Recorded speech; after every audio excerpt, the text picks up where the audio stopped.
उसके सामने जो आया वो सबको मारता गया। उसके अंदर इस कदर दरिंदगी समा गई थी कि गांव से जब वो निकला तो घरों के दरवाजे बंद हो गए।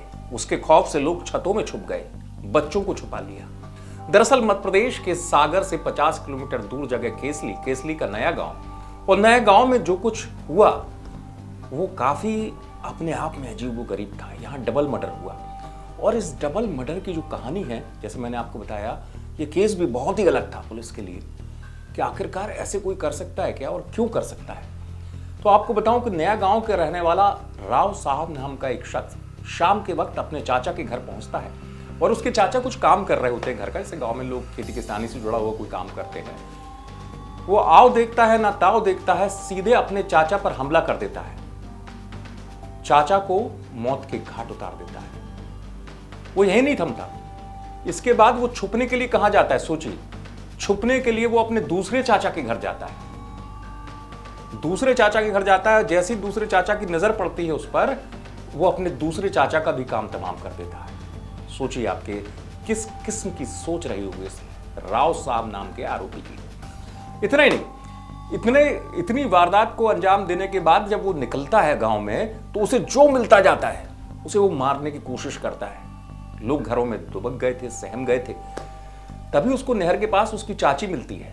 वो चाची जिसका कोई कसूर नहीं था, चाची को देखते साथ उस पर वार करता है और चाची को घायल कर देता है। वहीं पास खड़ा गांव के एक टीचर रवि नाम के, उनसे मोबाइल मांगता है।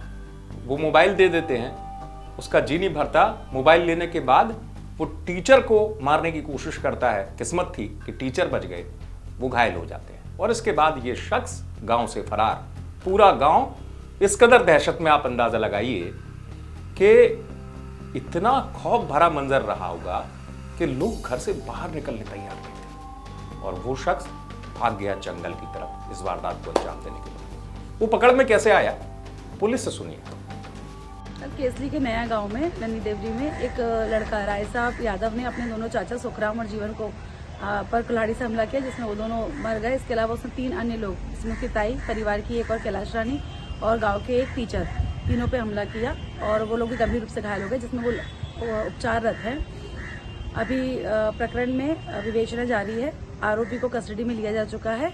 जैसे भी साक्ष्य आएंगे उसके हिसाब से कार्रवाई की जाए। पुलिस बता रही है कि जंगल की तरफ भाग गया था, फिर गांव में पकड़ में आ गया था। पुलिस ने अगले दिन गांव में पकड़ लिया। लेकिन अब आप सोचेंगे कि 2 चाचाओं को मौत के घाट उतारने वाला राव साहब नाम का ये शख्स किस किस्म का होगा। वो वजह बताऊंगा, लेकिन उससे पहले आपको ये भी बता दूं, जब ये पुलिस की गिरफ्त में आया तो ये हंसने लगा। आप सोचिए, ये हंस रहा था। पुलिस इसको गिरफ्तार करके ले जा रही थी, आरोपी हंस रहा था। उसके चेहरे पर जरा भी शिकन नहीं थी।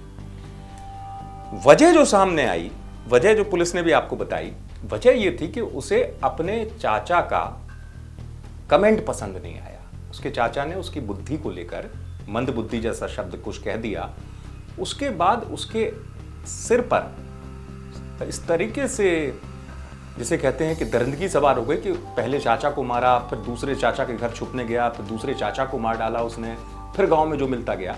हालांकि पुलिस भी कह रही है कि ये जो आरोपी, इसकी मानसिक स्थिति ठीक नहीं है, लेकिन आलम ये इस गांव के अंदर कि वो पुलिस की गिरफ्त में भी आ गया, लेकिन लोगों की दहशत खत्म होने का नाम नहीं ले रही। क्योंकि आप सोचिए कि जिस तरीके से उसने इस डबल मर्डर कांड को अंजाम दिया और जिस तरीके से पूरे गांव में खौफ फैलाया, गांव वालों के जहन में क्या बीत रही होगी, गांव वाले किस तरीके से खौफजदा हो गए होंगे। आरोपी पकड़ में आ गया, लेकिन पुलिस भी हैरान थी कि आखिरकार कोई अपने 2 सगे चाचाओं को मौत के घाट उतार देता है एक कमेंट पर, और उसके बाद उसे जो मिलता जाता है वो उसको मारने की कोशिश करता है। इस कदर कोई सोच अपने जहन में ला सकता है, यह अपने आप में सोचने वाली बात थी। पुलिस ने गिरफ्तार किया, पुलिस ने उसके बाद इस मामले का खुलासा किया। सागर से आप तक खबर पहुंचाई है हिमांशु शिवा पुरोहित ने। आप देखते रहे।